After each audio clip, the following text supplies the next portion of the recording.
Hello बच्चों, binomial theorem में आगे चलते हैं और जो पढ़ाया जा रहा था दैट वाज बाइनोमियल कोफिशिएंट। तो इसके अंदर जो भी नेक्स्ट पॉइंट वो बेसिकली एक फॉर्मूला है and that formula is NCR plus NCR plus NCR minus 1 बराबर n+1 CR। ये फॉर्मूला हो गया। ठीक है, इस तरह के जितने भी फॉर्मूले हैं वो सीधा सीधा NCR की डेफिनेशन लिखो और सिंप्लीफाई करने की कोशिश करो। एक साइड से दूसरे साइड पे जाने की हम कोशिश करेंगे। तो इस वाले केस में अगर हम प्रूफ लिखें तो लेफ्ट हैंड साइड से शुरू कर लेते हैं। That is NCR plus NCR minus 1। तो NCR कितना हो जाएगा? n factorial R factorial n minus R factorial plus ये हो जाएगा n factorial R minus 1 factorial and this minus this will be n minus R plus 1 factorial. ठीक है, factorial की कैलकुलेशन में मतलब फैक्टोरियल के मैनिपुलेशन में एक टिप ये है कि जैसे यूजली क्या होगा कि एक जगह 9 फैक्टोरियल लिखा होगा, एक जगह 10 फैक्टोरियल लिखा होगा। ये ठीक है, तो अगर मेरे को कुछ कॉमन लेना होगा तो I will take 10 factorial common. 9 factorial को हम ऊपर नीचे 10 से मल्टीप्लाई करके 9 फैक्टोरियल इंटू 10 को 10 फैक्टोरियल बना के कॉमन निकालेंगे। मतलब ये अगर तुम दिमाग में रखोगे तो थोड़ा सा कैलकुलेशन फास्ट होगा। तो जैसे इन दोनों में n फैक्टोरियल कॉमन आ गया बाहर। इन दोनों में ये r बड़ा है, ठीक है, ये r इससे एक बड़ा है, तो हमने इसी r को बाहर निकाल दिया r फैक्टोरियल। अब ये बाहर कैसे निकल गया? इसको r फैक्टोरियल बनाने के लिए ऊपर नीचे हमें r से मल्टीप्लाई करना पड़ेगा। तो जो नीचे वाला r into R minus 1 factorial है वो तो r फैक्टोरियल बन के बाहर चला गया और जो ऊपर मल्टीप्लाई हो गया वो ये आ गया। ठीक है, अब इन दोनों की बात करते हैं। ये n माइनस आर है, ये n माइनस आर प्लस 1 है, तो ये बड़ा हो गया, एक जाता है, तो इसको बाहर निकाला, तो n माइनस आर प्लस 1 ये बाहर निकाला, तो ये तो इधर चला ही गया। इसमें क्या है, ऊपर नीचे इससे जस्ट अगले वाला ही नंबर है ये, तो हमने ऊपर नीचे n माइनस आर प्लस 1 से मल्टीप्लाई किया, तो फिर डिनोमिनेटर में तो n माइनस आर फैक्टोरियल के साथ मिल के वो हो गया n माइनस आर प्लस 1 का फैक्टोरियल, वो तो बाहर चला गया। न्यूमरेटर में जो मल्टीप्लाई हुआ वो ये दिख रहा है, ये हो गया r r कैंसिल। तो इस ब्रैकेट में क्या बचा? n+1 इज नथिंग बट इससे अगला नंबर, तो n factorial into n+1 will become n+1 factorial whole divided by r factorial. और इसको ऐसे लिख लेते हैं, मतलब 1 और r को इंटरचेंज कर लिया, उससे कोई फर्क नहीं पड़ता a प्लस बी लिखो या b प्लस ए लिखो। Now this is nothing but, देखो n+1 लिखा है और इन दोनों का सम यही हो जाएगा। ठीक है, तो अगर ये a फैक्टोरियल है, ये b फैक्टोरियल, तो a प्लस बी लिखा है, तो this will be nothing but n+1 c। इन दोनों में से कुछ भी लिख दो, भले ही r लिख दो, भले ही n+1 माइनस r लिख दो, तो हम तो r लिख देंगे, तो ये राइट हैंड साइड के साथ मैच कर गया, which is right hand side. तो वो हो गया हेंस प्रूव्ड। ठीक है, ये हो गया क्वेश्चन। अब देखो, ये तो हो गया प्रूफ हो गया, फॉर्मूला हो गया। अब हम इसको याद कैसे करेंगे? लेफ्ट हैंड साइड पे दो बाइनोमियल कोफिशिएंट मिलके राइट हैंड साइड पे एक बाइनोमियल कोफिशिएंट में कन्वर्ट हो गया। वो जो दो बाइनोमियल कोफिशिएंट्स हैं उनमें कंडीशन क्या क्या है? अपर सबस्क्रिप्ट बराबर होना चाहिए n, लोअर सबस्क्रिप्ट में एक का अंतर होना चाहिए, एक का डिफरेंस होना चाहिए, एक r है तो एक r माइनस 1 है। ठीक है, अगर ऐसा है तो हमने ऊपर वाले सबस्क्रिप्ट में एक जोड़ दिया और नीचे वाले सबस्क्रिप्ट में r और r माइनस 1 में से जो बड़ा है उसको रख लिया। तो r और r माइनस 1 फैक्टोरियल में r बड़ा है तो r को रख लिया, बस यही आंसर हो गया। ठीक है, तो question simplify first 11c4 plus 11c5, second 35c9 plus 35c8, third 13c9 plus 2 into 13c10 plus 13c11। मान लें ये हमें सिंप्लीफाई करना है, तो answer first 11C4 plus 11C5 अपर सबस्क्रिप्ट बराबर है, लोअर सबस्क्रिप्ट में 1 का डिफरेंस है 4 और 5, तो यही वाला फॉर्मूला लगाएंगे। ये n का काम कर रहा है, ये r का काम कर रहा है 5, और जो 4 है वो r-1 है, तो अपर सबस्क्रिप्ट में 1 जोड़ा 12, और इन दोनों में से जो भी बड़े वाला है r रखा है, r-1 नहीं, तो बड़े वाला 5 है तो 5 रख लिया, तो यही आंसर हो गया। अब objective question of course JEE में इतना सिंपल तो आएगा नहीं, थोड़ा सा इसको और ट्विस्ट कर सकते हैं, 12C5 की बजाय इसको 12C7 लिख सकते हैं। NCR is equal to NCN-R वाली चीज़ लगा के, ठीक है, ये हो गया फर्स्ट। अब आता है second is 35C9 plus 35C8 which is equal to upper subscript बराबर है क्या, आंसर इज़ हाँ। लोअर सबस्क्रिप्ट में 1 का डिफरेंस है क्या, हाँ, तो अपर सबस्क्रिप्ट को 1 से बढ़ा दिया 36C, इन दोनों में से बड़े वाले को रख लिया 9, तो यही हो गया आंसर, ठीक है। थर्ड पार्ट इज ये जो लिखा है 13C9 plus 2 × 13C10 plus 13C11, ये हो गया। तो देखो अपर सबस्क्रिप्ट बराबर है और इसमें 1 का डिफरेंस है, फिर इसमें भी 1 का डिफरेंस है, तो ये शायद मैनिपुलेशन आराम से क्लिक कर जाएगा कि मिडिल वाले को हम अलग अलग करके लिख लेते हैं, 13C10 प्लस 13C11। अब इसके अंदर भी यही फॉर्मूला लग जाएगा, इसके अंदर भी यही फॉर्मूला लग जाएगा, क्योंकि दोनों का अपर सबस्क्रिप्ट सेम है एंड लोअर सबस्क्रिप्ट में 1 का अंतर है। यहाँ पे भी अपर सबस्क्रिप्ट सेम है, लोअर सबस्क्रिप्ट में 1 का अंतर है, तो ये क्या हो जाएगा, अपर सबस्क्रिप्ट को 1 से बढ़ा दिया और लोअर सबस्क्रिप्ट में बड़े वाले को रख लिया, तो 9 और 10 में 10 बढ़ा है तो 10 हो गया, प्लस फिर 1 से बढ़ा दिया, बड़े वाले को रख लिया। अब इन दोनों में एक एक बार फॉर्मूला लगा के जो रिजल्टिंग टर्म्स आया वो भी एग्जैक्टली इसी फॉर्मेट में आ गया जिस फॉर्मेट में ये, इन दोनों के भी अपर सबस्क्रिप्ट बराबर हैं एंड लोअर सबस्क्रिप्ट में 1 का डिफरेंस है, तो इसमें भी हमने ऐसे किया कि अपर सबस्क्रिप्ट 1 से बढ़ा दिया और लोअर सबस्क्रिप्ट ने बड़े वाले को रख लिया, तो यही आंसर हो गया।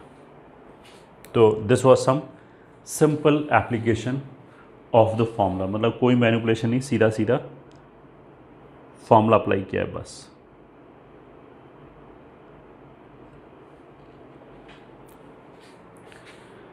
अब चलते हैं आगे।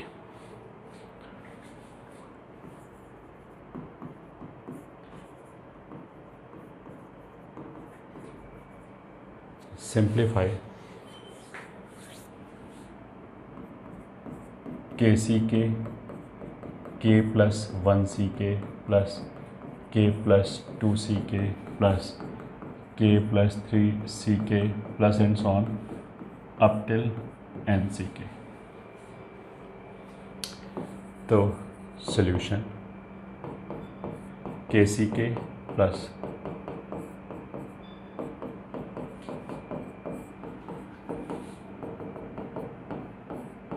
मतलब K प्लस 3 K प्लस 4 ऐसे बढ़ते बढ़ते हम कहाँ तक गए, N तक।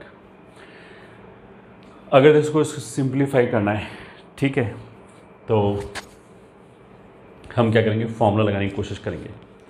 तो अभी तक तो ऑफकोर्स हमने एक ही फॉर्मूला पढ़ा है और वो ये फॉर्मूला NCR प्लस NCR-1 बराबर N+1CR।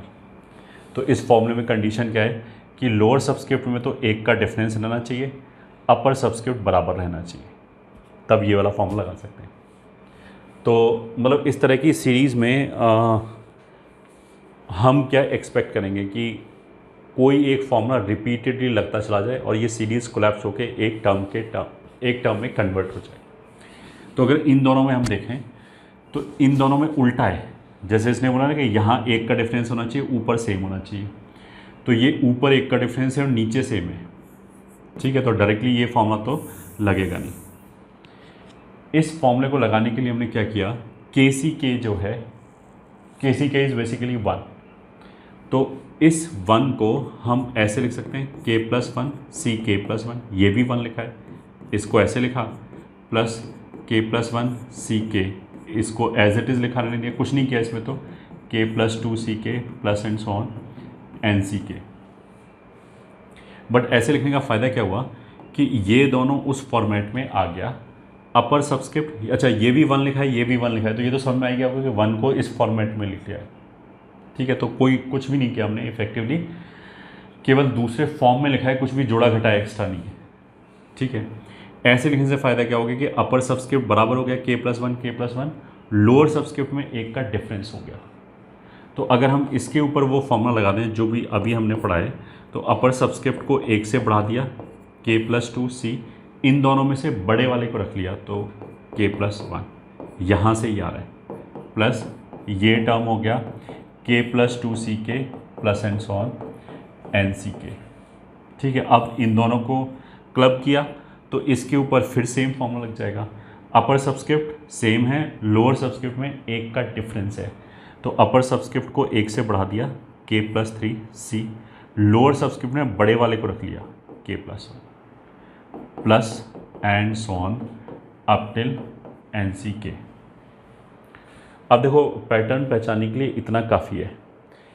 हो क्या रहा है, ये दोनों टर्म, पहले हमने इस टर्म को ऐसे लिखा, ठीक है, इसके बाद चेन रिएक्शन चालू होगी, ये दोनों टर्म कोलैप्स होके ये बन गया, फिर ये दोनों टर्म कोलैप्स होके, ऐसे दो टर्म कोलैप्स होके बनता जाएगा नेक्स्ट टर्म। मतलब इस सीरीज़ का एक एक टर्म खत्म होता चला जा रहा है जैसे जैसे हम फॉर्मूला लगा रहे हैं।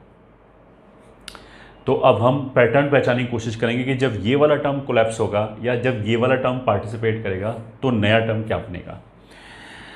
तो उसको देखो हम पहचान कैसे सकते हैं। एक तरीका तो ये हो गया, जब ये दोनों टर्म कोलैप्स हुए उसका मतलब क्या है कि ये टर्म सीरीज़ का ख़त्म हो गया और नया टर्म ये आया। तो जो ख़त्म हुआ और जो नया है उसमें रिलेशन देखा, k+1 से 1 ज़्यादा k+2, k से 1 ज़्यादा k+1, ये रिजल्टिंग टर्म है। फिर जब इन दोनों के ऊपर फॉर्मूला लगाया तो इस सीरीज़ का ये वाला टर्म ख़त्म हो गया। तो जो टर्म ख़त्म हुआ और जो आया उसमें क्या अंतर है, n भी 1 ज़्यादा है, r भी 1 ज़्यादा है, बस इतना ही काफ़ी है। तो ये देखते देखते जब लास्ट टाइम इस पे फॉर्मूला लगेगा तो जो टर्म जनरेट होगा वो n भी 1 ज़्यादा जनरेट होगा और k भी 1 ज़्यादा जनरेट होगा। यही आंसर हो गया। ठीक है, so this is an important series और इस रिज़ल्ट को हमें याद भी रखना है। तो याद क्या रखेंगे, मतलब सीरीज़ क्या है, सीरीज़ ये है कि जो सीरीज़ के लोअर सबस्क्रिप्ट है वो फिक्स्ड है, के फिक्स्ड है, अपर सबस्क्रिप्ट लोअर सबस्क्रिप्ट से ही चालू हो रहा है। अगर नीचे के लिखा है तो के से ही चालू हो रहा है, तो अगर नीचे मान लिया 10 लिखा है तो ऊपर भी 10 से ही चालू हो रहा है। 10 से चालू होकर 9 की डायरेक्शन में तो जा नहीं सकता, वरना तो क्या होगा कि ऊपर छोटा हो जाएगा नीचे बड़ा हो जाएगा। नीचे तो 10 फिक्स्ड ही है ना, अगर के फिक्स और के का वैल्यू मैंने 10 लिया तो लोअर सबस्क्रिप्ट तो 10 फिक्स हो गया। अपर सबस्क्रिप्ट जो है वो बढ़ने वाली डायरेक्शन में जा सकता है, कम होने वाली डायरेक्शन में तो बाइनोमियल कोफिशिएंट डिफाइन ही नहीं होगा। ठीक है, तो 10 के बाद 11, 12, 13 ऐसे चलता रहा, चलते चलते वो कहीं पे भी जाके रुके। मान लिया हमने बोला कि 555 पे जाके रुका, कोई दिक्कत नहीं, 555 C 10। तो इस पूरी सीरीज़ का आंसर क्या आएगा, जो लास्ट वाला टर्म आया उसमें एक एक जोड़ दिया, n+1 C k+1। ठीक है, इस रिजल्ट को याद रखा।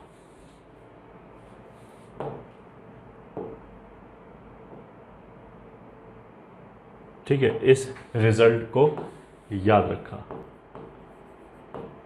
रिजल्ट क्या है, RCR प्लस अपर सबस्क्रिप्ट एक एक बढ़ रहा है, लोअर सबस्क्रिप्ट फिक्स्ड है, R+2CR plus and so on, ये जाते जाते कहीं तक भी जाए NCR।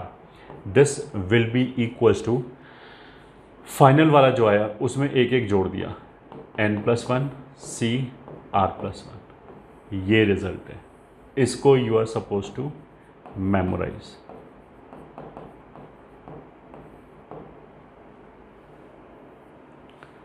ठीक है,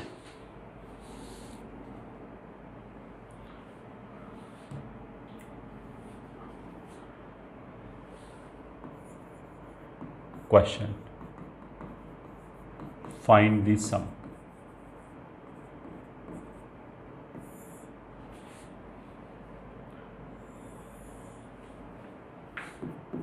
first part 30C30 plus 31C30 plus 32C30 plus and so on 89C30। तो इससे तो इजी कुछ हो ही नहीं सकता है, तो सीधा सीधा फॉर्मूला लिखा ही हुआ है। लोअर सबस्क्रिप्ट 30 फिक्स्ड है, हाँ। अपर सबस्क्रिप्ट 30 से ही चालू हो रहा है, हाँ। तो एक एक बढ़ रहा है, कहाँ पे जाके रुका? 89 पे। तो लास्ट वाले में एक एक जोड़ दिया, तो आंसर कितना हो जाएगा? 90C31, यही आंसर है। ठीक है, अब दूसरे पे आ जाते हैं। 45C10 plus 44C10 plus 43C10 plus and so on 12C10। Answer 10 10 10 10 fixed है ये, ठीक है। ऊपर वाला 10 से चालू नहीं हो, बट एक एक घट रहा है, तो हमने इस साइड से देख लिया ये 12 से चालू हो रहा है, और उल्टे जाएंगे तो एक एक बढ़ रहा है, बट ये 12 से चालू हो रहा है और हमें कहाँ से चाहिए? 10 से। तो 10C10 एंड 11C10 ये दो टर्म मिसिंग है। अगर वो दो टर्म और होते तो एग्जैक्टली इसी फॉर्मूले में आ जाता। तो कोई बात नहीं, हम क्या बोलेंगे? रिक्वायर्ड सम बराबर, अगर सारे टर्म प्रेजेंट हैं तो आंसर क्या होता वो लिख लिया, माइनस जितने टर्म मिसिंग हैं जो हमें चाहिए था वो घटा दिया। तो अगर ये 10C10 से चालू होता तो 45C10 में एक एक जोड़ देते हैं, हम लिख देते 46C11। ये तो होता जब सारे टर्म प्रेजेंट होते, बट इस सम में से कौन कौन सा टर्म प्रेजेंट नहीं है? वो है 11C10 माइनस 10C10। ये दो टर्म मिसिंग थे, ये घटा दिया, तो यही आंसर होगा। चाहो तो इसको ऐसे और लिख दिया, माइनस 11C10 11 होगा और 10C10 1 होगा, तो 46C11 माइनस 12, ये आंसर आ गया। ठीक है, फिर थर्ड पार्ट, अगर मान लिया ऐसे लिखा है 35C29 प्लस 34C28 33C27, ये ठीक है। ऐसे चलते चलते मान लिया आ गया डिफरेंस 7C1 तक। सॉल्यूशन, इस सीरीज़ में व्हाट वी कैन सी कि अपर सबस्क्रिप्ट जो है 35, 34, 33 ये घटता चला जा रहा है। लोअर सबस्क्रिप्ट जो है 29, 28, 27 ये भी घटता चला जा रहा है। तो ये डायरेक्टली जो फॉर्मूला अभी हमने लिखा है उस फॉर्मेट में तो दिखाई नहीं दे रहा, ठीक है। But what you can observe कि अपर सबस्क्रिप्ट और लोअर सबस्क्रिप्ट का जो डिफरेंस है वो यहाँ पे कितना है? 6, यहाँ पे कितना है? 6, यहाँ पे कितना है? 6, वो फिक्स है। तो हम क्या करेंगे, एक बार तो चलो लिख ही लिया ऐसे, 34C28 से लेके 7C1 तक। NCR बराबर NCN माइनस R वाला फॉर्मूला लगाया, तो ये हो जाएगा 35C और N माइनस R हो जाएगा 6, ये हो जाएगा 34C N माइनस R हो जाएगा 6, फिर 33C6 और लास्ट में हो जाएगा 7C6। अगर हमने ऐसे लिखा तो नाउ यू कैन सी कि ये एग्जैक्टली हमारे फॉर्मूले वाले उसमें आ गया, फॉर्मेट में आ गया। अपर सबस्क्रिप्ट एक एक से बढ़ रहा है घट रहा है वो एक ही बात है, चाहे ऐसे जाओ, ऐसे घट रहा है तो अगर ऐसे बढ़ रहा है। लोअर सबस्क्रिप्ट फिक्स्ड है, लोअर सबस्क्रिप्ट कितना है? 6। ऊपर वाला सबस्क्रिप्ट जो है 6 से नहीं 7 से चालू हो रहा है, उसका मतलब क्या है? 6C6, ये टर्म मिसिंग है। अगर वो टर्म भी होता तो आंसर क्या होता? बढ़ते बढ़ते यहाँ तक पहुँचे, इसमें एक एक जोड़ दिया तो आंसर होता 36C7 minus 6C6 is missing, तो 36C7 माइनस 1, ये आंसर हो गया। बस यही आंसर है।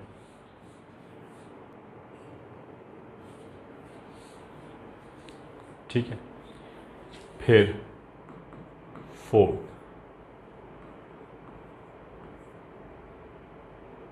48 सी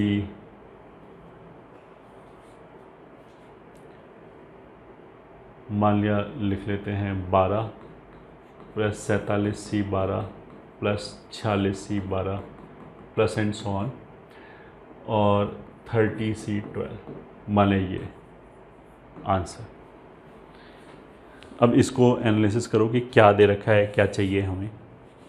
इसमें जो लोअर सबस्क्रिप्ट है दैट इज़ 12 फिक्स्ड है, जो अपर सबस्क्रिप्ट है 48, 47, 46 वो मिसिंग है, सॉरी वो एक एक रिड्यूस हो रहा है और रिड्यूस होते होते कहाँ तक गया 30 तक।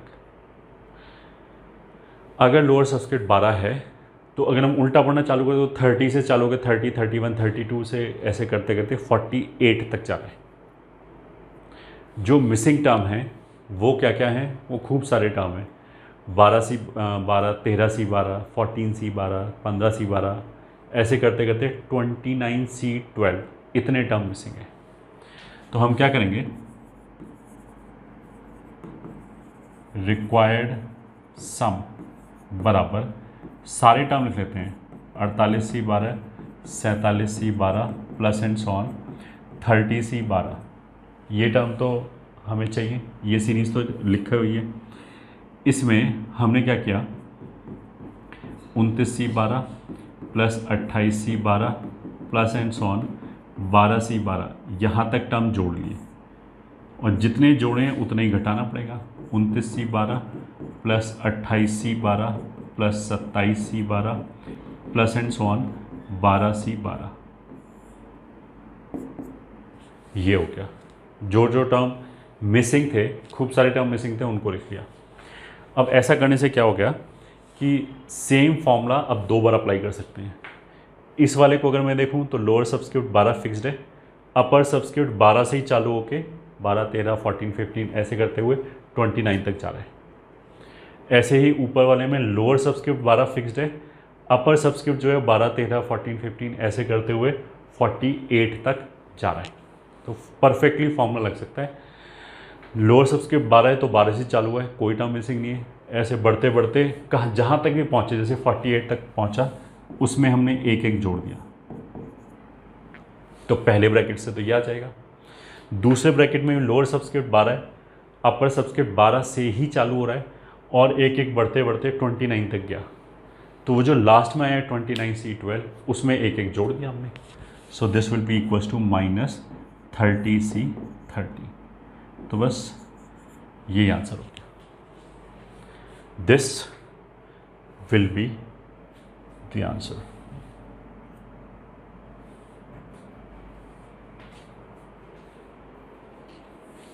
ठीक है, अब चलते हैं नेक्स्ट पॉइंट और नेक्स्ट फॉर्मूला। नेक्स्ट फॉर्मूला क्या है जो बहुत फ्रीक्वेंटली यूज़ होगा, NCR upon NCR minus 1।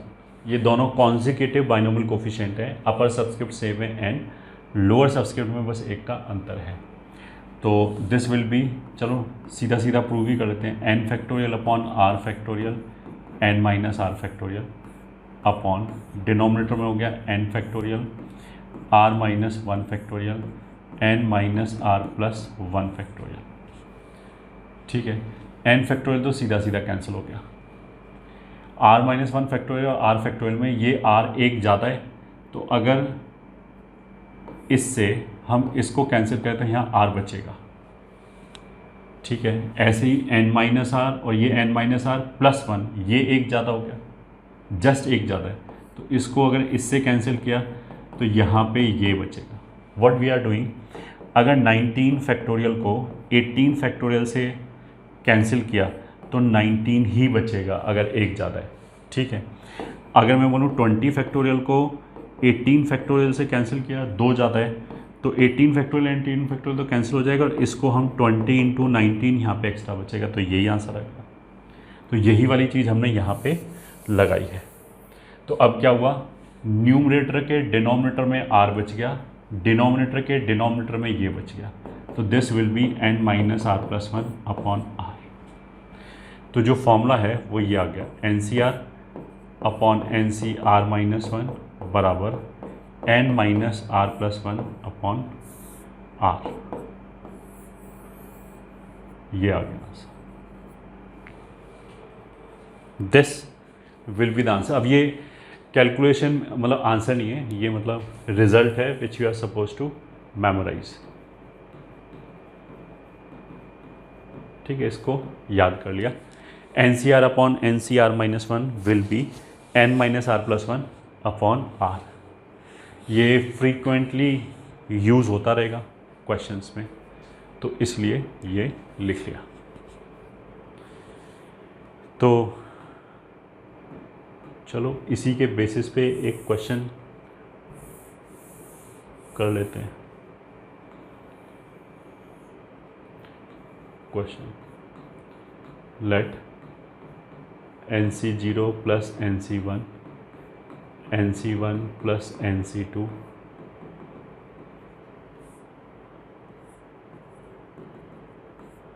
N C N minus one plus N सी एन बराबर लैम्डा टाइम्स पाई आर बराबर 0 से n माइनस वन तक एन सी आर।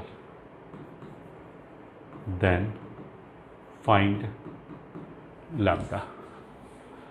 मतलब इसने क्या, ये प्रोडक्ट में लिखा हुआ है, क्या लिखा हुआ है, आर बराबर 0 रखा तो एन सी जीरो, फिर आर बराबर 1 रखा तो एन सी वन, एन सी टू कहाँ तक गया है, N C N minus one तक गया है। तो ये तो कुछ भी नहीं लिखा है, एन सी जीरो से लेके एन सी, या चलो एन सी एन तक ही कर देते हैं, एन सी एन तक का प्रोडक्ट लिखा है, सारे बाइनोमियल कोएफिशिएंट का प्रोडक्ट लिखा है, बस ऐसे समझो। अब हम चालू करते हैं सॉल्यूशन। लेफ्ट हैंड साइड बराबर N C zero plus N C one into N C one plus N C two plus N C three and so on, N C N minus one plus N C N. ठीक है, अब हमने क्या किया, इसको common निकाला, इसको common निकाला, इसको कॉमन निकाला, इसको कॉमन निकाला। So this will be equals to N C zero, N C one, N C two up till N C N minus one. ये तो कॉमन निकाल लिया हर ब्रैकेट से। ठीक है, वो तो बेसिकली ये प्रोडक्ट आ गया। इसमें एक एन सी एन एक्स्ट्रा है, but N C N is nothing but one. तो अगर मैं इसको एक्स्ट्रा एक वन से मल्टीप्लाई कर दूँ तो कुछ चेंज थोड़ा ना हुआ। तो ये एग्जैक्टली ये वाला टर्म हो गया, और अब जो भी यहाँ बचेगा दैट विल बी लैम्डा, वो निकालना है। पहले ब्रैकेट में अगर मैंने इसको कॉमन निकाल दिया तो what will be left, n C one upon N C zero. ये अगले ब्रैकेट में एन सी two upon N C one, फिर अगले ब्रैकेट में एन सी three upon N C two. ठीक है, हर ब्रैकेट से एक कॉमन निकाला है and so on. Last bracket में एन सी n upon N C N minus one, ये हो जाएगा। ठीक है, दिस इज इक्वल्स टू, इसको तो ऐसे लिख देते हैं, पाई आर बराबर 0 से एन माइनस वन तक एन सी आर, ताकि ज़्यादा जगह ना खाए। ठीक है, ये जो ब्रैकेट है एन सी one upon N C zero, ये एग्जैक्टली यही है, N C R upon N C R minus one. ठीक है, अब देखो इसको हम ऐसे बोलते हैं, इसका आर है, ये आर माइनस वन है, एन एन सेम है, तो इसको हम कैसे लिखेंगे, नीचे वाले जो सबस्क्रिप्ट है उसका डिफरेंस तो ऊपर लिख दिया, और एन सी आर का जो आर है वो नीचे लिख दिया। ठीक है, मतलब वन प्लस इस n और 0 का डिफरेंस कितना है, n, वो तो ये लिख लिया, और एन सी वन का जो 1 है वो ये लिख दिया, ये हो गया। अगले वाले में 1 प्लस n और 1 का difference n minus one upon इसके नीचे 2 था, ये आ गया। फिर अगले वाले में n और 2 का difference n minus two upon 3।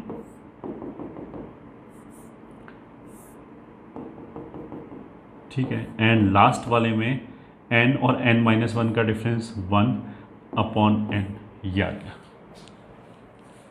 ठीक है, so this is equals to pi R बराबर 0 से n minus one N C R into, अगर इसमें एलसीएम लिया तो ये आ जाएगा n+1/1, अगले वाले में n+1/2, n+1/3 and so on, last वाले में n+1/n। So this is equals to 0 से n-1 तक लिखा है। अगर मैं 0 से n तक लिख लूँ उसका मतलब क्या है कि हमने एक NCN एक्स्ट्रा लिख दिया, ये ठीक है। और NCN की वैल्यू 1 होती है तो उसको एक्स्ट्रा लिख भी दिया, एक्स्ट्रा मल्टीप्लाई भी कर दिया तो कोई फ़र्क नहीं पड़ता, ठीक है। इनटू यहाँ क्या बचेगा, n+1 n+1 n+1 कितनी बार लिखा है, डिनोमिनेटर की तरफ से गिन सकते हो। डिनोमिनेटर में क्या लिखा है, 1 2 3 4 5 6 n तक। तो अगर 1 से लेके n तक का प्रोडक्ट लिखा है तो वो n फैक्टोरियल हो गया, और n टर्म्स हो गए, 1 2 3 4 ऐसे n तक लिखा है तो n ब्रैकेट्स हो गए। तो न्यूमरेटर में n+1 की पावर n आएगा, ठीक है। तो ये वाला टर्म इससे मैच हो गया और लैम्डा की जगह ये आ गया। तो इसको अगर हम बोलें comparing with right hand side, तो फिर हमारा लैम्डा कितना आ जाएगा, n+1n/n फैक्टोरियल, ये आ जाएगा। अच्छा, यहाँ से यहाँ पे नोट दैट NCN = 1। ये हमने क्यों ज़रूरत पड़ी ये सब बताने की, क्योंकि इसमें टोटल n टर्म्स हैं, इसमें n+1 टर्म्स हैं, तो हमने एक टर्म एक्स्ट्रा मल्टीप्लाई किया है। बट ये क्या बता रहा है, जो हमने टर्म एक्स्ट्रा मल्टीप्लाई किया है वो 1 है तो कोई फ़र्क नहीं पड़ता, आंसर उतना ही रहेगा, ये ठीक है। This is the extra term, ये ठीक है। यहाँ पे बाकी सारे टर्म सेम हैं। अब देखो, ऑब्जेक्टिव के पॉइंट ऑफ व्यू से मेरे को इस तरह की मैनिपुलेशन भी तुरंत समझ में आ जानी चाहिए। जैसे ये n+1n लिखा है, नीचे n फैक्टोरियल लिखा है। अगर मैं ऊपर नीचे n+1 से मल्टीप्लाई कर दूँ, ऊपर नीचे n+1 से मल्टीप्लाई कर दूँ, तो नीचे तो n+1 into n factorial, n+1 का फैक्टोरियल हो गया। न्यूमरेटर में एक और n+1 मल्टीप्लाई कर दिया तो पावर इस n+1 की एक बढ़ जाएगी। तो पहले तो n थी, अब ये 1 हो गई। तो देखो, ऐसा हो सकता है हमने आंसर ये निकाला, चारों ऑप्शन में ये हो ही ना, ऐसे लिखा हो answer, then I should be able to understand कि हाँ इसको भी तो कन्वर्ट कर सकते हैं इसमें। तो ये सारी मैनिपुलेशन हमारे दिमाग में रहनी चाहिए। मतलब इसमें सबसे इम्पॉर्टेंट मैनिपुलेशन क्या है, वही कि 10 × 9 फैक्टोरियल, मतलब एक फैक्टोरियल में अगले वाला नंबर मल्टीप्लाई करें तो उसी अगले वाले नंबर का फैक्टोरियल आ जाएगा, ठीक है। ये हो गया। अब फिर चलते हैं नेक्स्ट फॉर्मूले की तरफ। नेक्स्ट फॉर्मूला क्या है, R × NCR = N × n-1 CR-1। ये proof, left hand side is R × NCR, this is equals to R, इसको ओपन कर लिया, n factorial R factorial n-R factorial, ठीक है। इस एक R को अगर हम बाहर निकालें तो R इंटू, और एक n को भी बाहर निकाल दिया, n-1 factorial upon R into R-1 factorial. एक R को अगर हम बाहर निकालें, ये ऐसे लिखा है। अब देखो, ये दोनों कैंसिल हो गए, this is equals to n into n-1 upon R-1 n-R। तो क्या इन दोनों का सम ये है, तो आंसर इज हाँ। इन दोनों को अगर जोड़ेंगे तो R कैंसिल हो जाएगा, n-1 बचेगा, तो वो यही हो गया, तो ये बाइनोमियल कोफिशिएंट हो गया। तो this is equals to n into, ये तो अपर सबस्क्रिप्ट बन जाएगा, लोअर सबस्क्रिप्ट में इन दोनों में से कुछ भी लिख लो, चाहे R-1 लिख लो चाहे n-R लिख लो, दोनों की बात है। तो हमने R-1 लिख लिया, राइट हैंड साइड पे वही लिख रहा है, which is right hand side. तो ये हो गया hence proof. This will be hence proved. ठीक है, तो फॉर्मूला हमने क्या लिखा, R इंटू NCR में लोअर सबस्क्रिप्ट जो है वो मैच कर गया। अगर ऐसा हो जाए तो अपर सबस्क्रिप्ट को नीचे उतार लो और इन दोनों में से एक एक कम कर दिया, n-1 C R-1, ऐसे कर सकते हैं। ठीक है, तो फॉर एग्ज़ाम्पल अगर लिखा है 35 इंटू 40 C 35, तो इसको ये दोनों मैच कर गया, इस 40 को नीचे उतार लिया, एक एक कम कर दिया, इसको एक कम 39, इसको एक कम 34, ऐसे लिख सकते हैं। और मैनिपुलेशन के पॉइंट ऑफ व्यू से ये सब ऑफ कोर्स याद रखा कि इन दोनों का डिफरेंस कितना है 5, तो ऐसे भी लिखा हो सकता है। ठीक है, फर्स्ट सेकंड, अगर मान लिया लिखा है 85 86 99 C 86, मान लीजिए ये लिखा है, तो दिस इज़ इक्वल्स टू, मतलब दूसरे फॉर्म में चेंज करें, ये दोनों मैच किया, हाँ तो ठीक है, ये 85 अभी ऐसे लिखा रहने दिया, इनटू ये नीचे उतारा 99, एक एक कम कर दिया, ये हो गया 98 C 85। जब ये ऐसे हो जाए तो अब हम बोल सकते हैं ये दोनों मैच कर क्या, हाँ, तो बस फिर यही फॉर्मूला लग गया, दिस इज इक्वल्स टू 99 ऐसे लिखा रहने दिया, इस 98 को नीचे उतार लिया, ठीक है, इनटू एक एक कम कर दिया 97 C 84, इस फॉर्म में भी लिख सकते हैं। ठीक है, थर्ड, अगर R और N की फॉर्म में लिखना चाहो तो दिस इज इक्वल्स टू, पहले ये दोनों मैच किया, हाँ, तो R-1 ऐसे ही रहने दिया, N को नीचे उतारा N और एक एक कम कर दिया, ठीक है, ऐसे कर दिया। अब ये R-1 मैच हो गया बिल्कुल, तो फिर यही फॉर्मूला लगाया, तो जो पहले N लिखा था वो लिखा रहने दिया, N-1 को नीचे उतारा, फिर एक एक कम कर दिया, N-2 C R-2। ये जो मैनिपुलेशन है वो अभी आगे जब हम सीरीज़ के क्वेश्चंस करेंगे, मतलब सीरीज़ इन्वॉल्विंग बाइनोमियल कोफिशिएंट्स वाले जब क्वेश्चन करेंगे तो उसमें भी ये हमें खूब यूज़ में आएगा। ठीक है, अगर ये हमें समझ में आया है तो अब ये तुरंत समझ में आ जाएगा। मान लिया अगर ये लिखा हुआ है,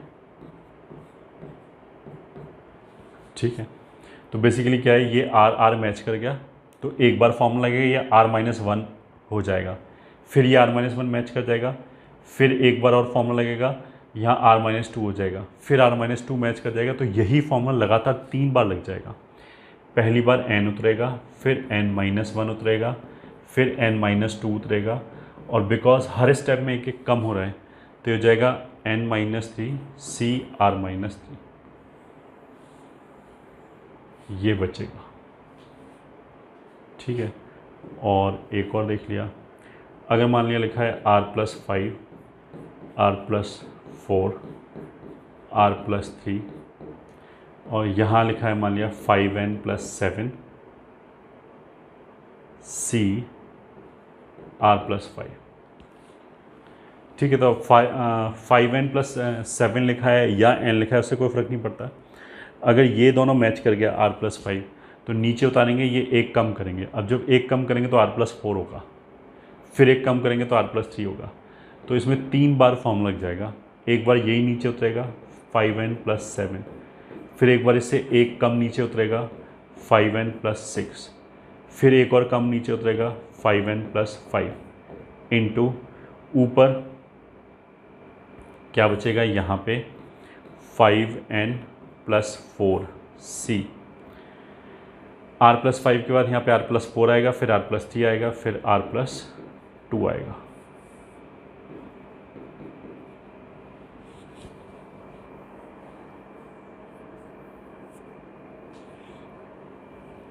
ठीक है, इन दोनों का डिफरेंस और इन दोनों का डिफरेंस कांस्टेंट रहेगा, भले ही हम लगातार कितनी बार भी फॉर्मूला लगाएं।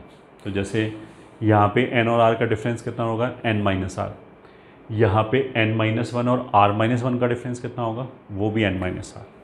तो अगर हम एक से ज़्यादा बार फॉर्मूला लगाते भी हैं तो भी वो अपर और मतलब केवल ये वाला फॉर्मूला, ऐसा नहीं कुछ और फॉर्मूला भी लगा दिया। अगर हम केवल ये वाला फॉर्मूला लगाते भी हैं तो अपर सबस्क्रिप्ट एंड लोअर सबस्क्रिप्ट का जो डिफरेंस है दैट विल रिमेन कांस्टेंट, वो उतना ही रहेगा। नेक्स्ट पॉइंट, नेक्स्ट फॉर्मूले की तरफ चलते हैं।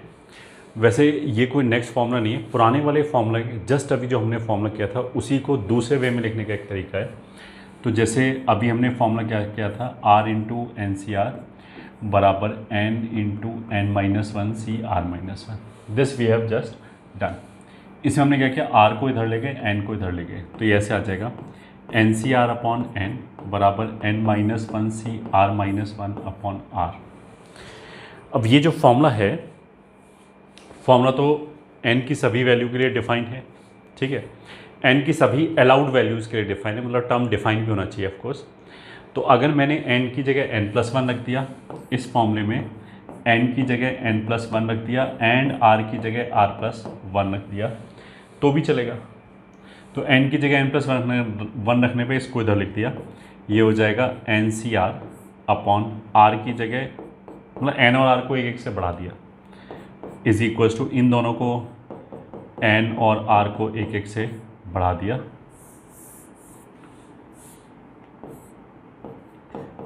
n+1 c r+1 upon n+1, ठीक है, ये हो गया। अब इस वाले केस में मतलब इसको हम ऐसे बोलते हैं, ये वाला फॉर्मूला कब यूज़ होगा, जब मेरे को r से छुटकारा चाहिए होगा जो आगे लिखा हुआ है, ठीक है। अब दिमाग में क्वेश्चन उठेगा कि भाई r ने ऐसा क्या किया, r से क्यों छुटकारा चाहिए। तो आगे चल के तुम्हें समझ में आएगा कि जब हम सीरीज़ को सम करेंगे तो सिग्मा यूज़ करेंगे और उसके अंदर r का कोई एक्सप्रेशन लिखा होगा, r will be A summation variable. अगर अंदर कुछ n का टर्म लिखा है तो n को तो हम कांस्टेंट की तरह बाहर निकाल सकते हैं, बट वी विल लाइक के r वाला टर्म उसमें से जाए। तो जब आगे क्वेश्चन करेंगे तब समझ में आ जाएगा। हमारा एम होगा कि r को अगर जितना हटा सकते हैं उतना ही हमारा क्वेश्चन सिंप्लीफाई हो जाएगा। तो अगर इस फॉर्म में लिखा है तो it will be used to get rid of r in numerator. अगर इस फॉर्म में लिखा है तो हम ये बोल सकते हैं कि डिनोमिनेटर वाले r को ख़त्म कर दिया हमने, ठीक है।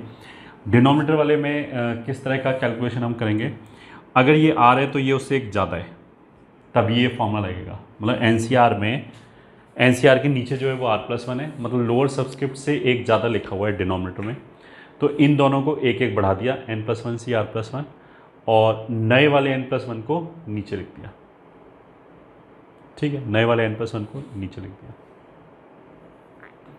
तो फॉर एग्जांपल अगर मान लिया ऐसे लिखा है 17c 15/16, तो 15 से एक ज़्यादा हो गया, बिल्कुल, इन दोनों को एक एक से बढ़ा दिया 18c 16 और नए वाले को नीचे लिख दिया अपॉन 18, ये हो गया, ठीक है, पहला। दूसरा अगर लिखा है 35c 7 और नीचे लिखा है मान लिया 29, दिस इज़ इक्वल्स टू, अब ये 7 से जस्ट एक ज़्यादा तो है नहीं, बट जो ऊपर लिखा है उसको NCR बराबर NC n-r लगाएं, तो 35 में से 7 गए तो 28 अपॉन 29, ऐसे लिख सकते हैं NCR बराबर NC n-r वाला चीज़ लगा के। अब ये 28 से एक ज़्यादा हो गया, जब ये 28 से एक ज़्यादा हो गया तो दिस इज़ इक्वल्स टू, इन दोनों को एक एक से बढ़ा दिया 36c 29 और नए वाले n को नीचे उतार दिया 36।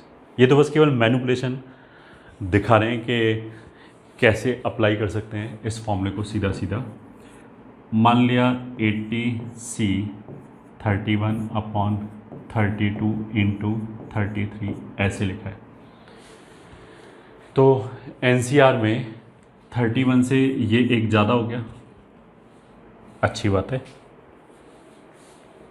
तो फिर हमने क्या किया, इसको एक एक बढ़ा दिया 81c 32 और नए वाले n को नीचे उतार लिया 81 इंटू ये हो गया 33। अब ऐसा लिखने के बाद 32 से ये एक ज़्यादा हो गया तो फिर सेम फॉर्मूला लग जाएगा। तो इट विल बी एक एक बढ़ा दिया 82C33 अपॉन 82 नीचे उतार लिया तो 81 पहले से ही था, 82 नीचे उतारा है, ये हो गया। ठीक है, अब कोई बच्चा सोच रहा होगा कि इसका फ़ायदा क्या हुआ, यहाँ पे भी 2 नंबर लिखे थे, आगे जाके भी 2 नंबर आ गए, तो फ़ायदे नुकसान की छोड़ दो। अभी तो हम ये बता रहे हैं कि एक टर्म को दूसरे टर्म में कन्वर्ट कर सकते हैं, मतलब ये वाला टर्म उस वाले टर्म में कन्वर्ट किया जा सकता है ये फॉर्मूला लगा के। Basically we are showing the illustration of application of this formula. ठीक है, कैसे लगा रहे हैं, बस और कुछ नहीं है। बाकी तो फ़ायदा नुकसान जब आगे क्वेश्चन करेंगे then you will be able to understand.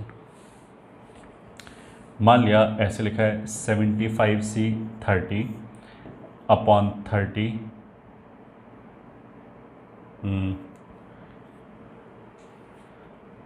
30 upon 32 33 34। मान लिया ये हमें मैनिपुलेट करना है समहाउ। ठीक है, तो अब इसमें हम क्या करें, अगर न्यूमरेटर में 30 है, ठीक है, तो डिनोमिनेटर में उससे अगर एक अगले वाला होता तो हमारा फॉर्मूला आराम से लग जाता। ठीक है, तो इसलिए एक तरीका तो ये हो गया कि हम 31 से मल्टीप्लाई करें 75C30 अपॉन 31 से डिवाइड कर दिया 32 33 34 इज इक्वल्स टू, अगर ये इससे एक ज़्यादा है, अगर ये इससे एक ज़्यादा है तो वो एक एक बढ़ा दिया 70, मतलब चलो लिख ही दिया, एक एक बढ़ा दिया 76C31, नए 76 को नीचे उतार लिया और 32 33 34 नीचे उतर आएगा। ठीक है, अब ये 31 के आगे हो गए, जैसे इसमें लगातार 2 बार फॉर्मूला लग गया था, इसमें 4 बार लग जाएगा फॉर्मूला। तो न्यूमरेटर में 31 रहेगा, डिनोमिनेटर में एक बार 76 आया, फिर 77 आएगा, फिर 78 आएगा, फिर 79 आएगा, क्योंकि 4 बार लगाया फॉर्मूला। तो जब 76 हमने नीचे उतारा तो ऊपर भी 76 था, तो जब हमने लास्ट में 79 नीचे उतारेंगे तो ऊपर भी 79 होगा। ठीक है, अच्छा इन दोनों का डिफरेंस कितना है 45, इन दोनों का डिफरेंस कितना है 45। तो कितनी बार भी फॉर्मूला लगाओ बेसिकली दोनों ही एक एक से बढ़ जाएगा, तो इसमें जो डिफरेंस रहेगा वही इसमें रहेगा डिफरेंस, तो इसमें और इसमें डिफरेंस जो है वो 45 का रहेगा।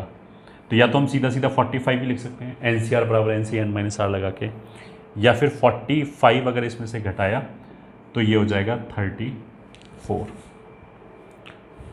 तो ऐसे भी लिख सकते हैं। ये आंसर आ गया, ऐसे भी मैनिपुलेट कर सकते हैं। अब आगे चलते हैं, नेक्स्ट क्या है, sum of all binomial coefficients.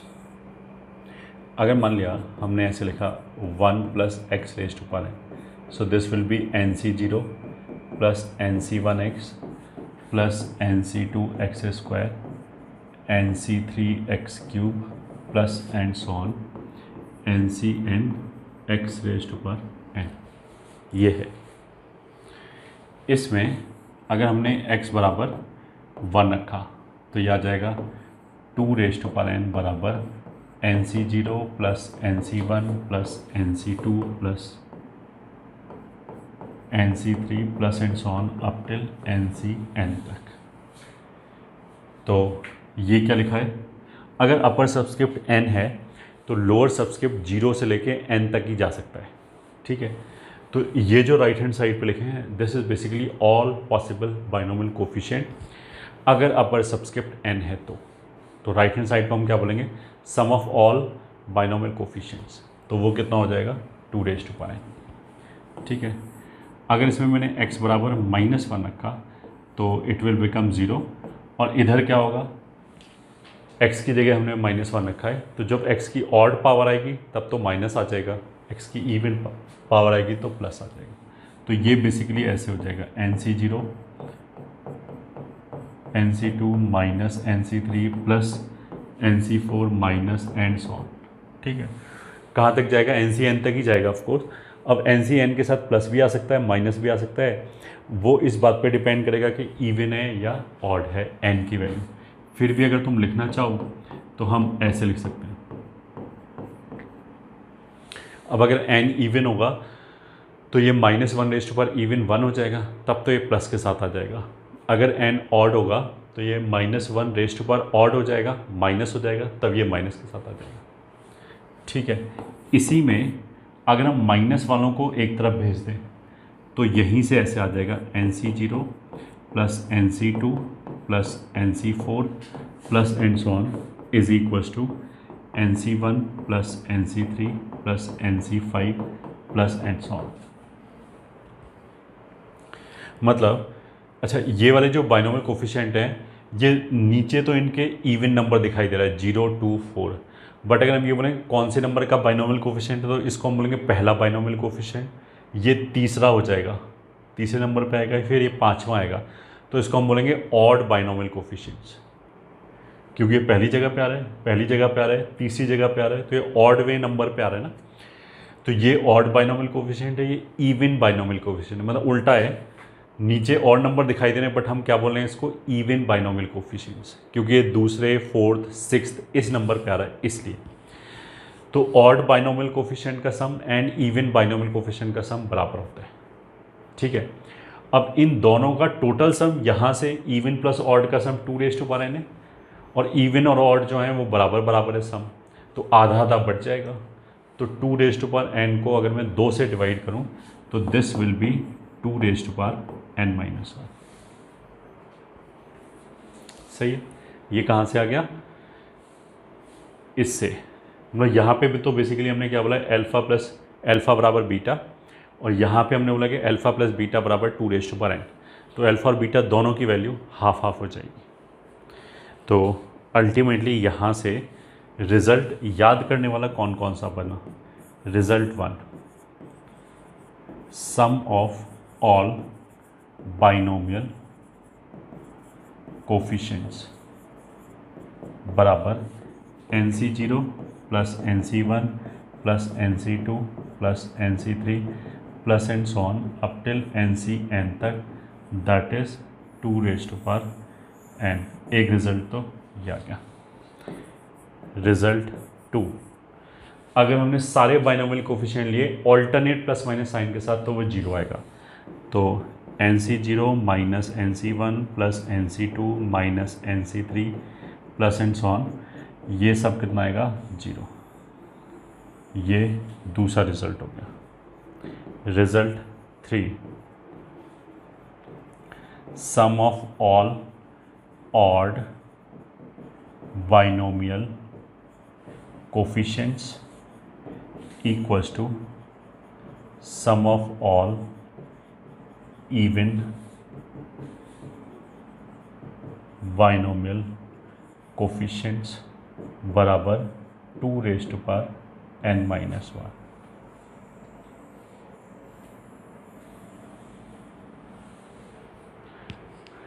To rest पर n-1, तो इसका मतलब क्या है? NC0 plus NC2 plus NC4 plus and so on बराबर, अब लास्ट वाला जो होगा वो या तो NCn होगा या NCn-1 होगा, वो इस बात पर डिपेंड करेगा कि n इवन है या ऑड है। अगर n इवन है तो नीचे नीचे इवन नंबर चल रहा है तो यहाँ पे भी NCn आ जाएगा, अगर n ऑड है तो ये NCn-1 तक जाएगा, NCn इधर आएगा, फिर NC3 NC5 plus and so on, and both the sums will be equals to 2n-1। इन सब रिजल्ट्स को याद करना है।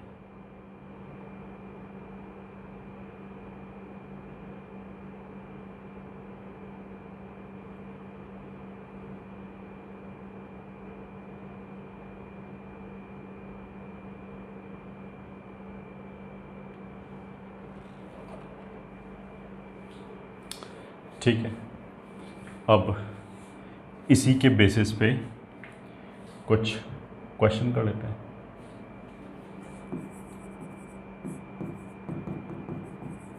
Find the sum of followings. First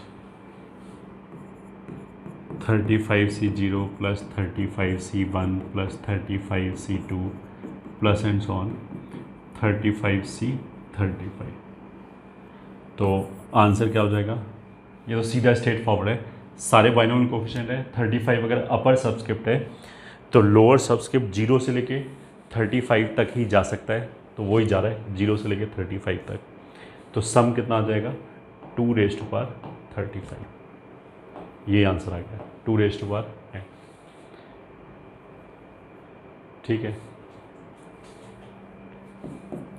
second 76C1 76C2 plus 76C3 plus and so on 76C74।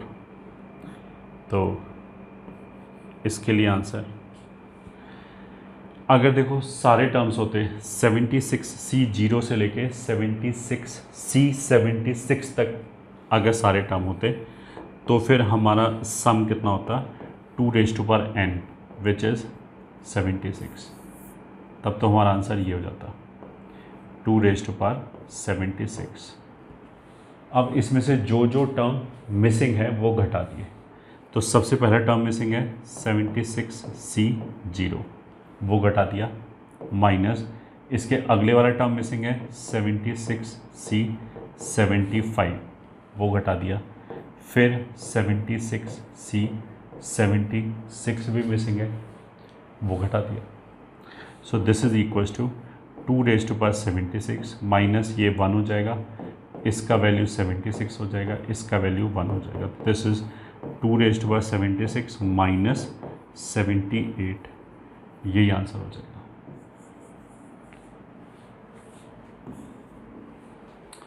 ठीक है, फिर आगे थर्ड, मान लिया हमने बोला 85C1 minus 85C2 plus 85C3 minus 85C4 plus and so on,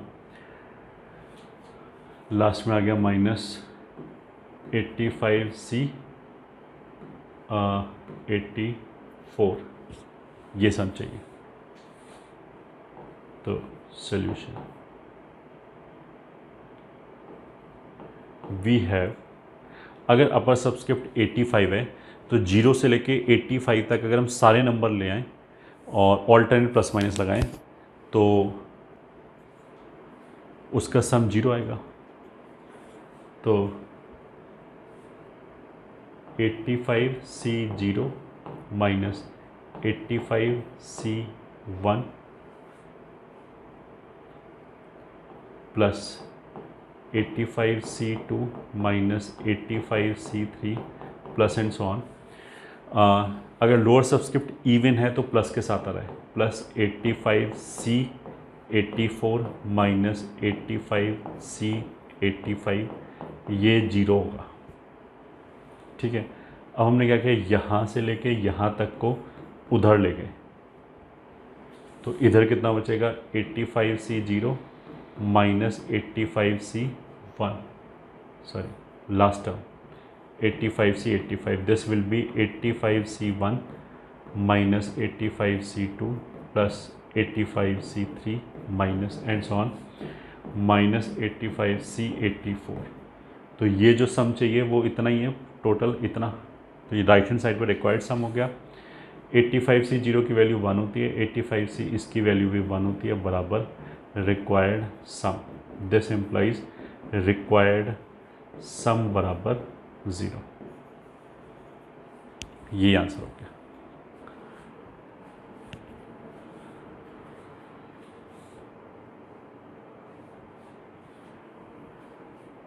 ठीक है, और देख लेते हैं fourth, 90C2 minus 90C3 plus 90C4 minus and so on plus minus 90C89, ये सब निकालना। तो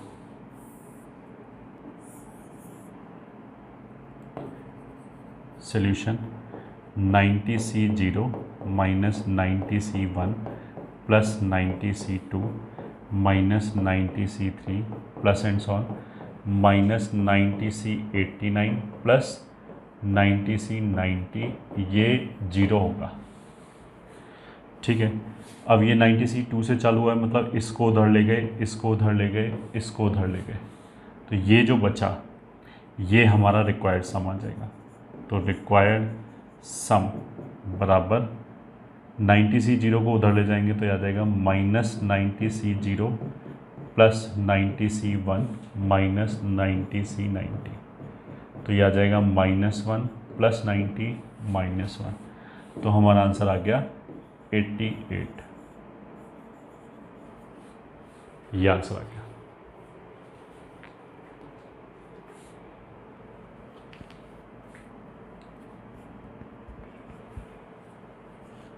ठीक है, और fifth part 35C1 plus 35C3 plus 35C5 plus and so on 35C31, मान लिया ये हो गया सॉल्यूशन। अब देखो इसमें हम ये देख सकते हैं कि सारे बाइनोमियल कोएफिशिएंट तो नहीं है, ऑल्टरनेट हैं। ठीक है, अगर ऑल्टरनेट हैं तो उनका सम 2n-1 होता है अगर सभी प्रेजेंट हैं। As we know 35C1 plus 35C3 plus 35C5 plus and so on 35C35, इसका जो सम है वो हो जाएगा 2n-1, 234। So this implies 35C1 35C3 से लेके 35C31 तक का जो आंसर है वो कितना हो जाएगा 35C33 एंड 35C35, ये दोनों मिसिंग होगा, ये हमारा रिक्वायर्ड सम है। तो दिस इम्प्लाइज रिक्वायर्ड सम बराबर 234 माइनस 35/34/2। 35C33 को I can write down 35C2 minus ये हो गया 1, तो 2 से ये हो गया 17, तो आंसर हो गया 234 माइनस 35 इंटू 17 माइनस 1। ये ठीक है, इसको और सिंप्लीफाई कर सकते हैं, ये आंसर हो जाएगा।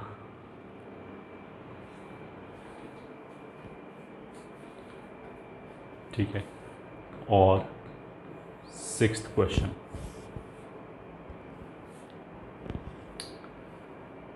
अगर 40C4 40C6 40C8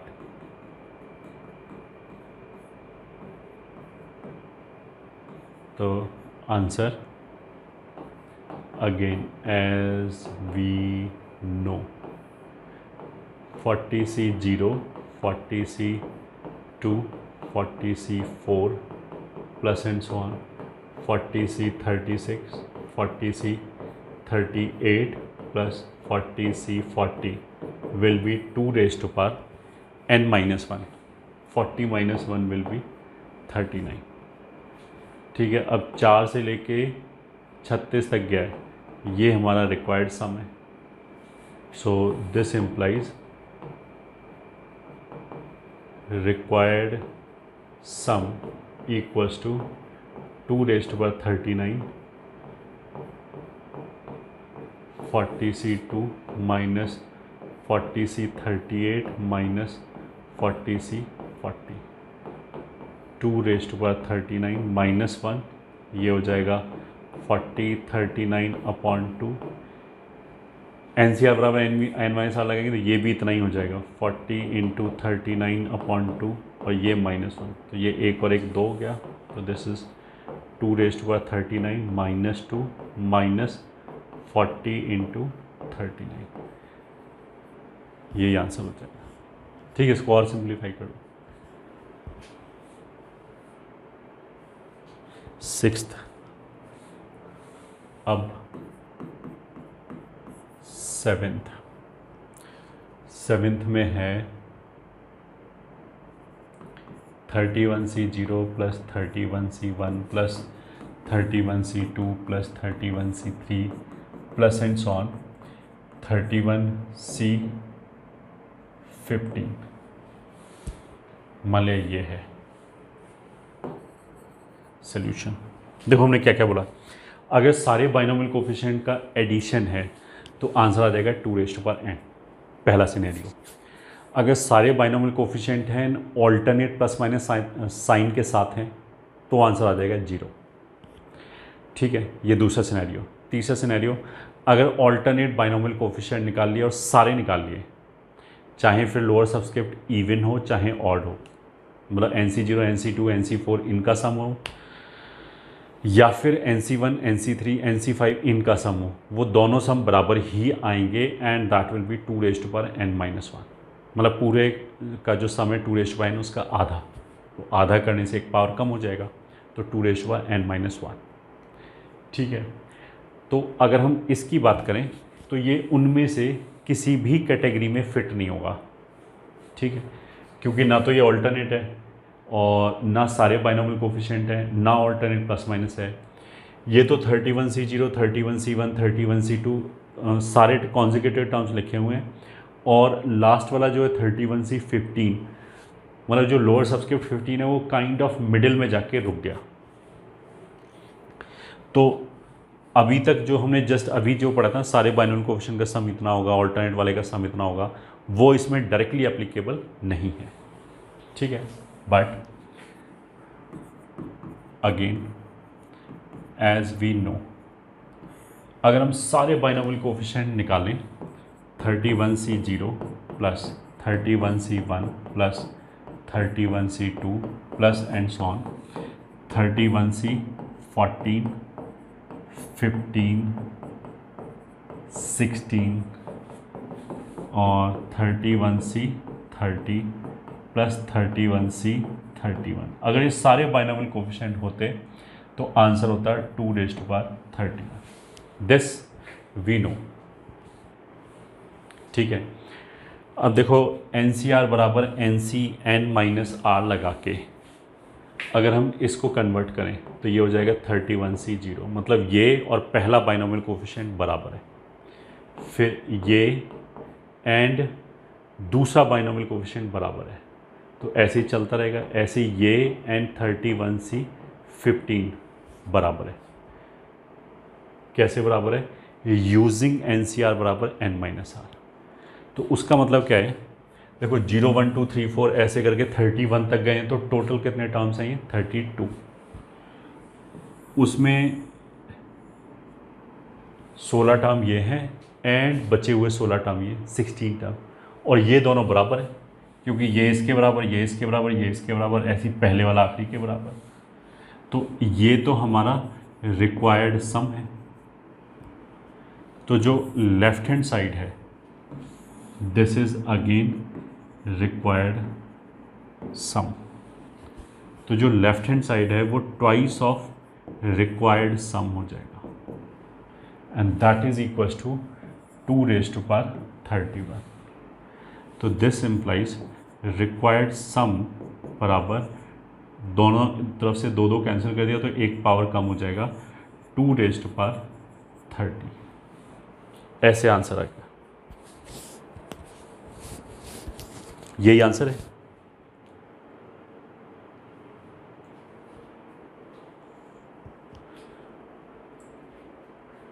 ठीक है,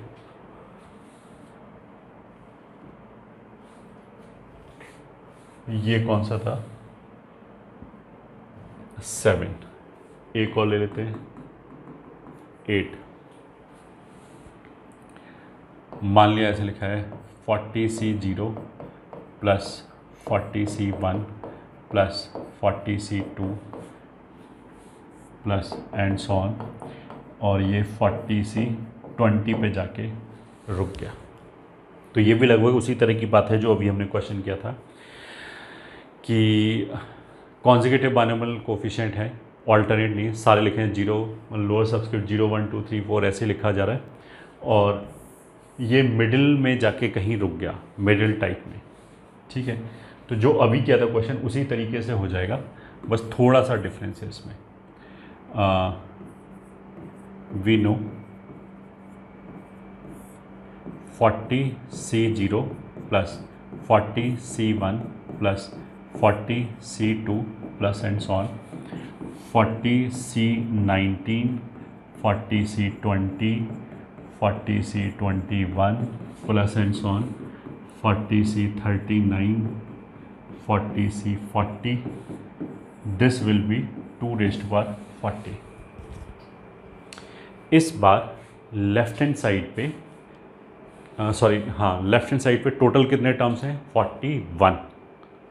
ठीक है, लास्ट टाइम तो इवन नंबर ऑफ टर्म्स थे, आधे आधे बट गया था, इस बार 41 टर्म्स है। ठीक है, अगर NCR बराबर NCN माइनस R लगाएं तो ये 40C19 हो जाएगा, इसमें से इसको घटाओ 19 आ जाएगा। ठीक है, तो ये नंबर इसके बराबर हो गया। ऐसे ही ये जो नंबर है वो 40C1 के बराबर हो गया, ये 40C0 के बराबर हो गया। दैट विल मीन कि ये सम अगर ये S है से, तो ये सम भी S हो जाएगा। तो दैट विल मीन कि जो लेफ्ट हैंड साइड है वो ऐसे आ जाएगा, S plus 40C19 plus S, sorry 40C19 नहीं, बीच में ये बच गया ना, 40C20 plus S will be 2⁻40।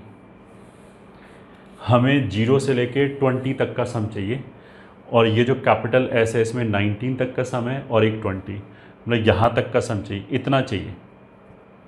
ठीक है, तो हमने क्या किया, इसमें एक 40C20 जोड़ लिया दोनों तरफ, तो लेफ्ट हैंड साइड आ जाएगा 2S, एक S प्लस 2S ये हो जाएगा, और ट्वाइस ऑफ 40C20 हो जाएगा। दिस इज़ 2⁻40 प्लस 40C20 हो जाएगा, दोनों तरफ 40C20 जोड़ा है, तो this is equal to twice of S plus 40C20 बराबर 2⁻40 प्लस 40C20।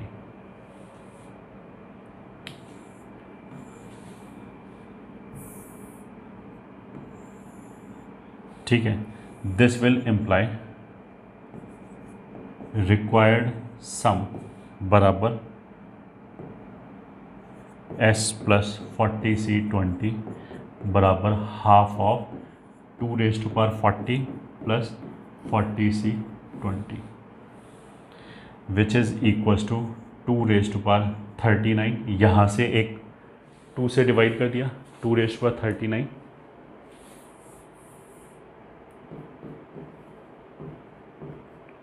प्लस ये हाफ इंटू 40C20, ये हो गया, which is equals to 2⁻39 plus, अगर तुम देखो इसको चाहो तो इसको भी हम और मैनिपुलेट कर सकते हैं। ठीक है, कैसे कर सकते हैं? एक तरीका ये हो गया, हमने क्या किया, ऊपर नीचे 20 से मल्टीप्लाई कर दिया, ऊपर नीचे 20 से मल्टीप्लाई किया तो 1 की जगह तो ये 20 आ गया, 20 इंटू 2 40 हो गया। अब क्या है, देखो ये 20 और ये 20 मैच हो गया, तो एक फॉर्मूला था हमारे पास कि R इंटू NCR बराबर n टाइम्स n-1 CR-1। तो अगर ये दोनों मैच हो जाए तो इसको नीचे उतार लिया, this will be equals to 2⁻39 plus इस 40 को नीचे उतार लिया, नीचे 40 पहले से लिखा हुआ था और एक एक कम कर दिया, मतलब 39C19 ये हो गया, इन दोनों में से एक एक कम कर दिया यूजिंग दिस फॉर्मूला। ठीक है, अब ये दोनों कैंसिल हो गया। ये हम क्यों बता रहे हैं, क्योंकि ऐसा हो सकता है कि तुमने आंसर यहाँ तक लाके फिर ऑप्शन चेक किया, कोई मैच ही नहीं कर रहा, तो ऑप्शन हो सकता है ये लिखा हो तो हमें कन्वर्ट करना आना चाहिए। अगर मेरे को ये दिख रहा है कि यार ये दोनों मैच कर रहा है तो ये शायद इसमें कन्वर्ट हो जाएगा। तो this is equals to 2⁻39 plus 39C19 ये हो जाएगा। और ये भी मेरे को समझ में आएगा, इसके अंदर अगर NCR लगाएं तो this will B 2⁻39 plus 39C20 NCR बराबर NCN-R लग जाएगा। तो अगर तुम्हें इस चीज़ का एक्सपीरियंस नहीं है तो बहुत सारे बच्चे क्या बोलेंगे, ये भी मैच कर गया, ये 20 भी मैच कर रहा है, फिर भी ये आंसर सेम नहीं आ रहा, तो शायद मैंने कुछ गड़बड़ किया होगा। ऐसा नहीं है, मतलब ये हाफ जो है वो इसमें कन्वर्ट हो जाएगा, half time this will B this, ऐसे कन्वर्ट हो सकता है। ये मेरे दिमाग में रहना चाहिए। This is 8th part.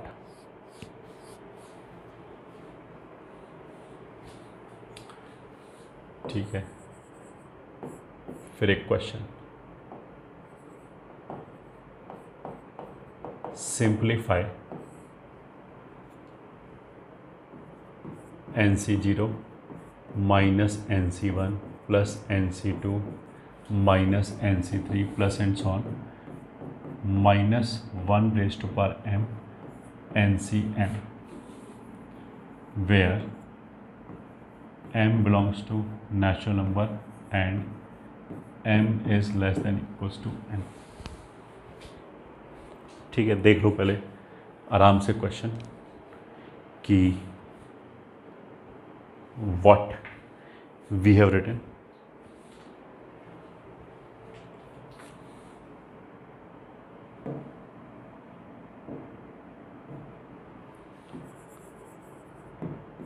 Solution.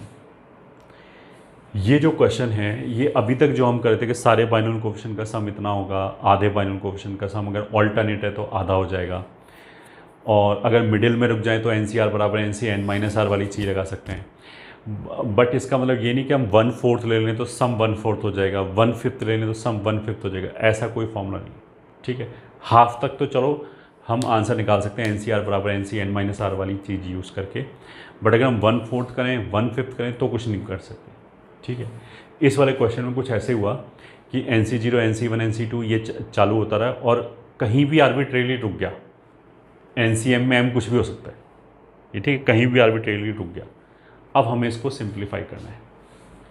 ठीक है, सॉल्यूशन सिंप्लीफाई करने का मतलब क्या है कि तुम ऐसा मानो कि इसका आंसर हमारा एक NCR के टर्म्स में आ जाएगा, एक टर्म में कन्वर्ट करना है।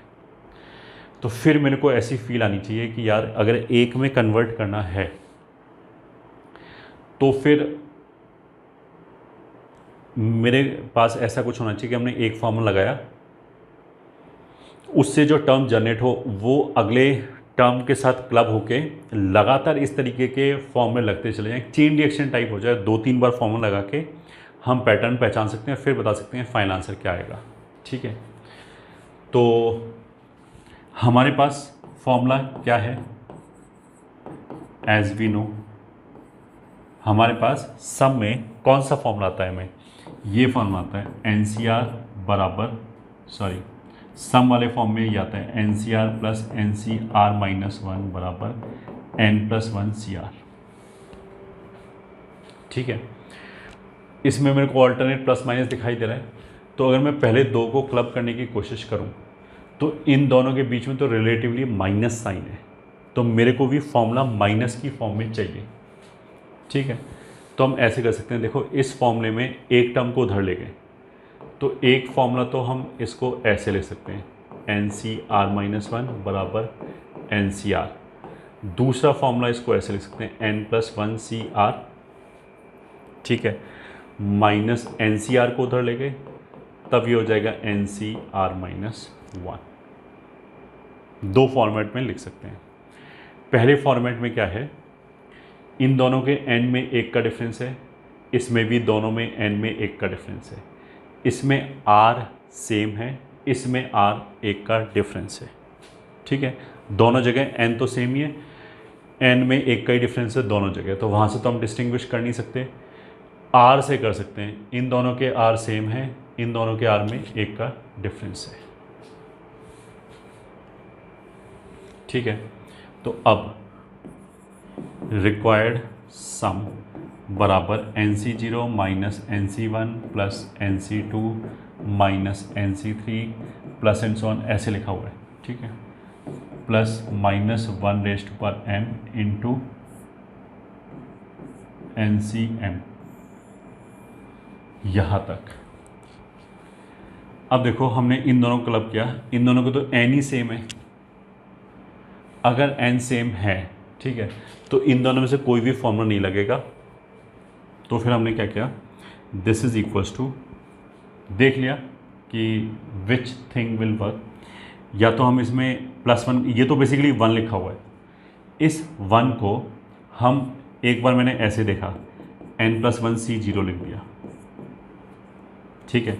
अब क्या हो गया, इसका n ज़्यादा है इससे, r छोटा है, तो इन दोनों में अगर हमने देखा n ज़्यादा है r बराबर है, इन दोनों में देखा n ज़्यादा है r भी एक ज़्यादा है, तो कोई भी फॉर्मूला नहीं लगा, तो मतलब ये तो नहीं चला, उस फॉर्मेट में आया ही नहीं। फिर NC0 को हमने लिखा n-1C0 minus NC1 plus NC2 minus NC3, मतलब इसी टर्म को ऐसे लिखा है। अब इन दोनों में देखा n में 1 का डिफरेंस है, r में 1 का डिफरेंस है, बट इस बार ये n ज़्यादा है, ये n ज़्यादा है और इसका r भी ज़्यादा है, तो इस फॉर्मूले में ये वाली फॉर्म लग जाएगी, ठीक है। n में भी 1 का डिफरेंस है, r में भी 1 का डिफरेंस है। अगर ऐसे है तो इज इक्वल्स टू, छोटे वाला तो n रख लिया, बड़े वाला r रख लिया, ठीक। तो इन दोनों को क्लब करके हम क्या करेंगे, छोटे वाला तो n रख लिया, बड़े वाला r रख लिया, बट यहाँ बड़े वाला n प्लस के साथ था, दूसरा माइनस के साथ था, तो ये उल्टा है, तो इसमें से अगर मैंने माइनस कॉमन लिया तो ऐसे माइनस आ जाएगा, प्लस ये यहाँ पे आ रहा है NC2 minus NC3 plus NC4, ऐसे चल रहा है। अब इन दोनों के ऊपर फिर फॉर्मूला लग गया, n में 1 का डिफरेंस, r में 1 का डिफरेंस, तो इस बार जो बड़े वाला n है वो प्लस के साथ ही है, तो हम क्या बोला था, छोटे वाला तो n रख लिया और बड़े वाला r रख लिया, ठीक है। यहाँ से आया minus NC3 plus NC4 plus and so on, last में है -1m NCM। अब अगर इन दोनों को क्लब किया तो दिस विल बी माइनस छोटे वाला n बड़े वाला r plus NC4 plus and so on.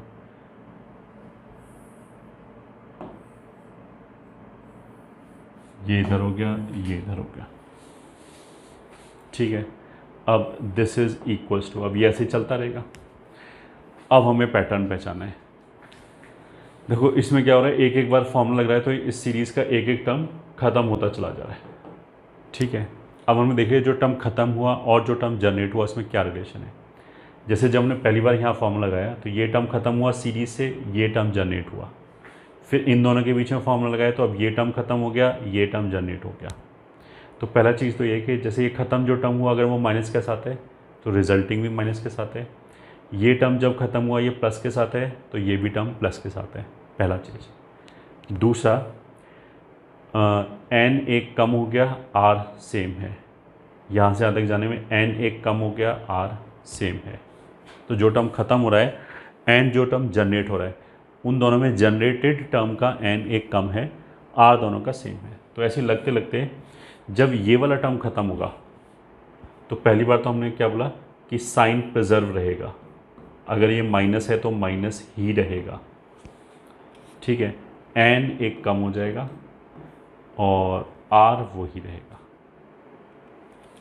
ठीक है। तो जब ये 2 ख़त्म हुआ, 2 आ गया, n एक से कम हो गया, तो यही आंसर आ गया, सिंप्लीफाई हो गया -1m n-1c। तो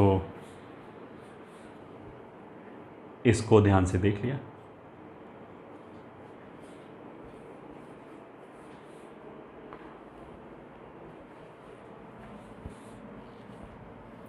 ठीक है, इसका मतलब क्या है, फॉर एग्जांपल मतलब ऑल्टरनेट प्लस माइनस साइन है और NC0 से चालू किया, NC0 NC1 plus NC2 minus NC3 plus and so on, कहीं पे भी जाके रुक गए, मान लिया NCM पे जाके रुक गए और -1/m लिख लिया, ये एड्रेस करने के लिए कि +-1 है। और इसका आंसर कितना आएगा, ये -1/m तो ऐसे ही रखा और n 1 से कम कर दिया, m उतना ही आएगा, r उतना ही आएगा, ये 1 से कम कर दिया, ये रिज़ल्ट हो गया। अब ये देखो बहुत फ्रीक्वेंटली तो आएगा नहीं, बट अगर कर सकते हो तो उसको याद कर लिया, if possible memorise, though it is not very important. तो for example 1 71C0 minus 71C1 plus 71C2 and so on minus and so on, और लास्ट में जाके मान लिया ये +71C 40 पे रुक गया, तो आंसर कितना हो जाएगा, ऑल्टरनेट प्लस माइनस है, हाँ कॉन्जिक्यूटिव टर्म्स है, मतलब बीच में ऐसा तो नहीं कि ऑल्टरनेट टर्म्स है, नहीं, तो आंसर क्या आएगा, जो भी फाइनल टर्म आए अगर वो माइनस के साथ आ रहा है तो ये भी माइनस के साथ आएगा, प्लस के साथ आ रहा है तो ये प्लस के साथ आ जाएगा, एन में एक कम कर दो, लोअर सबस्क्रिप्ट सेम रखो, ठीक है।